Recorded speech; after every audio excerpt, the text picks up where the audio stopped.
Welcome to Formosa Dream Chasers. We're your hosts, Mary Ann and Ching En. Please join us as we explore the journeys amazing people take in pursuit of their dreams. And get insights from their experiences. Let's hit the road. And get started.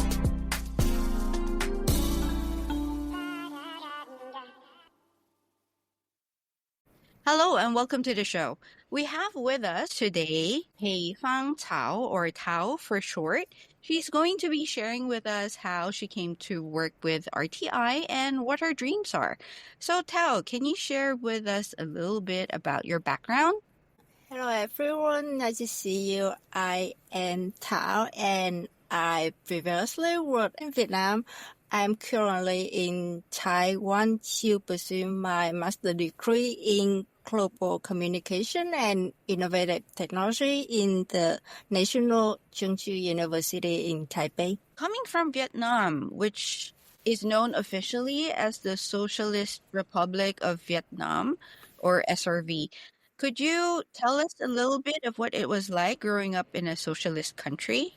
I think it may be a bit tricky question because, to be very honest with you, I actually don't know if it is still very accurate to call our country socialist, because at least for the past few decades it has gone through a long road of marketization and neoliberalization, and we now have everything that people have in a normal capitalist society. We have a bigger inequality in the income, more centralization of wealth, and public service have become more expensive. We actually have a crisis in housing price. So I don't think it's very accurate to call the country socialist anymore. Okay, but I'm still correct in my understanding. You're still run by the Communist Party, right? It's still a one-party system, yes? Yeah. Politically, it's still a one-party system, but the model of economy, I don't think it's very socialist. I understand. Okay, thank you. And Thao, we are just wondering why you chose to come to study in Taiwan. Can you tell us how you came to Taiwan and why did you decide to work at RTI as an intern? I think I went to Taiwan mostly because I'm a big fan of Taiwan's new cinema. So Taipei had always been one of my favorite cities. And also I'm very impressed with Taiwan, supposedly one of the more progressive in Asia. So I think it's cool, like here is not so far from home and I can go home in a 3-hour flight. And I am surrounded with Vietnamese food because there's so many restaurants around here. And also I get to witness something that I couldn't see in my country, so that vibrant civil society. I mean, Taiwan seems cool, so I come here. And interning at RTI is actually one of the requirements to graduate in my program. And I choose RTI's English News Service because I have never worked in an English-speaking media before. Yeah, that's why. Okay, so what impressed you the most after you came to Taiwan? Okay, I think for some aspect, Taiwan live up to the reputation of a quite progressive place. I think people here are nice and open to the differences of others, and I actually get to witness what I want to see. I have seen people here exercising their right, trying to mobilize to get others to do what they believe for. I went to, I think, a night market in Chiang Mai, and I saw ordinary people standing there in the weekend trying to talk to others and persuade others so that they can collect enough signature to do what they want. Like, I mean, I don't agree or disagree with them, but like seeing other people trying to mobilize and to exercise the right they have and trying to improve the system that they are living in is quite impressive for me. And I'm also impressed by the public service in Taipei, like the transport is good, and yeah, the safety, everything. Just to give a background to our listeners, and Chingan, feel free to also chime in. Basically, what's happening right now is the political parties are going through a referendum. They're trying to collect signatures for a referendum to, if I'm not mistaken, it's to oust the KMT legislatures, right, Chingan? Yeah, the majority of the legislators they intend to recall are from the KMT. Right, so that's what they're doing. So I think that's what you saw, Tao, when you went to the night market. And I would agree that yes, definitely Taiwan is a very progressive society in that sense, because people do fight for what they believe in, and there is that environment of freedom where they're allowed to express their views and opinions.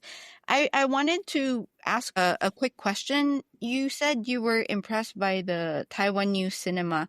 What do you mean by that? This is from Wikipedia. So Taiwan New Cinema is a film reform movement initiated by young Taiwanese filmmaker and director, which took place from 1982 to 1987. So yes, a very journalistic description. But yeah, Taiwan cinema to me is, I think, really nice film and not particularly dramatic, but it's very nice movie from director like Yang Te-chang or Tsai Ming-lang. Yeah, they were my favorite. So I see. So you watched some Taiwanese films, and that's what sort of started your interest in Taiwan. Is that correct? yes, technically. Okay. Have you visited Taiwan before this time? I mean, before Yeah, coming. yes, I have been to Taiwan a few times before I actually come here to study, and it was great. Like, it was really nice. Yeah. So you were coming here as a tourist, or was it for any other reason? Mostly as a tourist. Understood. Thank you. So you mentioned that you were a journalist before coming to Taiwan. What field did you work in, and how long did you work there? Could you share some of your experiences or observation of the media industry in Vietnam for us? In Vietnam, I worked for about 7 years in an online media, and I mostly cover international affairs and geopolitics. And now when I look back, the funny thing is that if you work with the international news in Vietnam, you have a little more freedom to be critical than you do with the domestic news, because basically you were criticizing the foreign government, not your own government. But it may not be the case right now. Maybe it's now. It's even difficult now to be critical of some foreign government if you are in Vietnam, but that used to be the case for me. And what I only realized later is that after I quit my job, how dependent we are when we're reporting the world news on the foreign media, because like basically we usually sit on a newsroom in Vietnam and we do not have a lot of journalists on the crowd, and everything we know about something happening like in the other side of the world or in the Middle East, it should depend on the report of the foreign media, and more of them are Western media. So like for a very long time, our reporting was shaped, and the narrative we have for our reporting in the Vietnamese media on international news was shaped by foreign Western media, but I actually didn't realize it until now. You mentioned that because of your experience in media, this is why you wanted to study global communications. After finishing your master's degree, do you still plan to continue being a journalist back in Vietnam? I actually don't know. Like, to be very honest, I think it's a very difficult time right now to be a journalist in Vietnam. and it's not really the control or the freedom of press, but it's also about there's not many open positions right now in the Vietnamese media landscape, because there have been a master plan to reshuffle the newsroom, try to close some and merge some with another. So basically, we have less position open to be journalists in Vietnam now than ever. So I don't think that it's easy to find a job now. Actually, since we're talking a little bit about the media environment in Vietnam, I was wondering if you could also share with us your observations and insights, because according to Reporters Without Borders, only state and affiliated entities have the right to own media outlets in Vietnam by law, and the Communist Party there demands that they serve as the voice of party organizations, state organs, and social organizations. RSF also said that political dissidents, cases of corruption involving senior officials, the legitimacy of having a single party, and let's say relations with China or human rights issues, the narratives are often controlled and censored. And I believe you touched on this earlier as you were sharing some of your experiences. Would you like to expand some more or add your thoughts to this? Yes, I think that everything you have said is absolutely true. But at the same time, I think that there's more nuances that we can add into the picture here, especially with everything happening right now, like in the world, and the erosion of freedom and the rule of law in the US, and what's happening in Gaza for nearly 2 years. So I think that authoritarian regime is definitely not the only or the biggest threat to the right of journalists to do their job everywhere. And even in Vietnam, where I think that the government is still the biggest player that overshadow every forces, it makes us sometimes overlook the role of other things such as the corporation who control the advertising revenue of the media, and foreign media that overwhelm the information ecosystem with their narrative, or new media that hijack the public attention and drive them from critical issue, etc. Like if you face the problem here in Taiwan, we actually have to deal with them all in Vietnam. And when I come to Taiwan, I noted a lot of discussion and concern about China's effort of disinformation and manipulation. And for Taiwanese, and given their very specific situation, I think it makes sense. But for me, China is not the biggest information manipulator. I think last year more journalists have been killed in Gaza more than any other place on the planet, and it was Israel who killed them, not any authoritarian regime. So, yeah. But for Vietnam media landscape specifically, I think it's also getting worse by itself due to the government's master plan to rearrange the media agency, which means that many newspapers and broadcasting news stations have been closed, and more to be closed or to be merged with another. I could not say about the long-term consequence. Maybe we will have less diversity of voices in a landscape that already have very little diversity. But in the short term, reshuffle had led to many layoffs already. So in Vietnam now, we have fewer journalists than we used to have.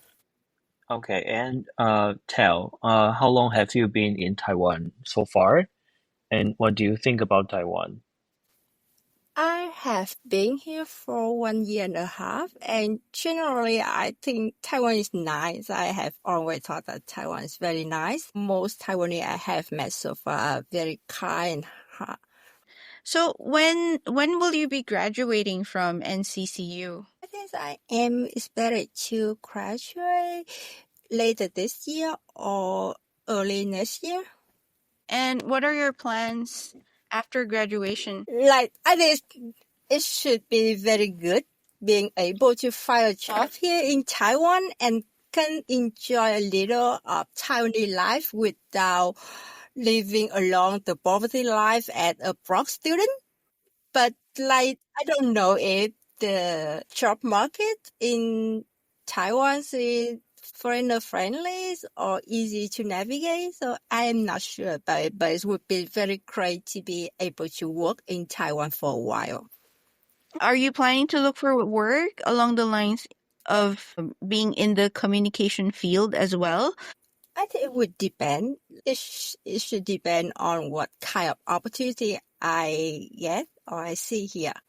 Okay, so Tao, based on your experiences working as a journalist in Vietnam, and also you're studying journalism here in Taiwan. With these experiences, do you have any advice for those who wants to become a journalist in the future or who are interested in joining the media industry? Actually, I don't have any advice for anyone who wants to be a journalist, but I can share some of my experience. And I think that being a journalist can be quite memorable and quite shaping, like the experience and the things that I get to see working there actually shape my perspective for a long time because I get to be exposed to a lot of things then. But at the same time, I have seen a lot of my fellow journalists on quit the job after a few years, especially the women. And there's very few journalists that can establish a career in journalism for a long term, especially it's now getting harder and harder for the media everywhere to survive. A lot of newsroom is closing down and revenue going down. But it could be very memorable. So if someone is interested enough, maybe they can join to work as a journalist for a short term. It should be a very worthy experience for everyone. How about any advice you have for people who are coming to Taiwan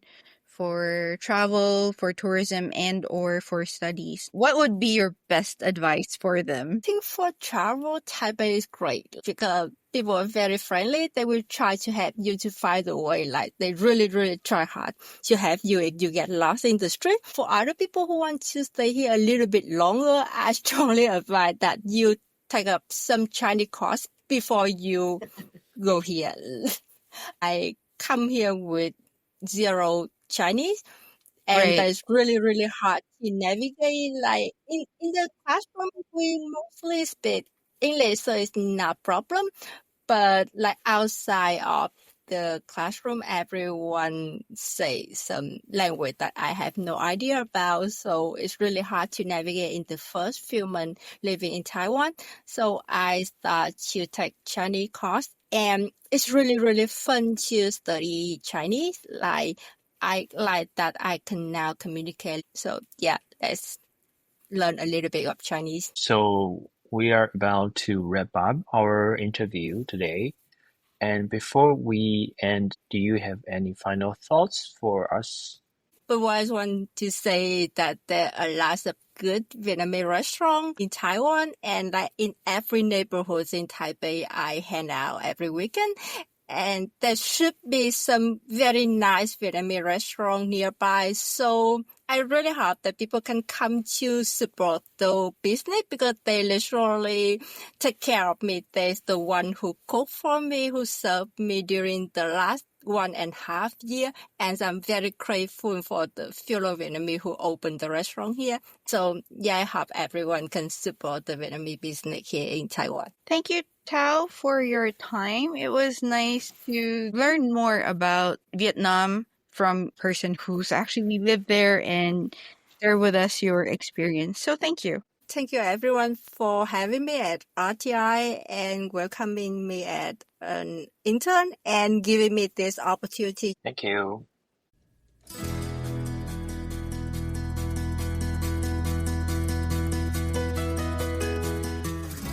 This is Ching and Cho and Mary Ann Shoko. See you guys next week. Bye.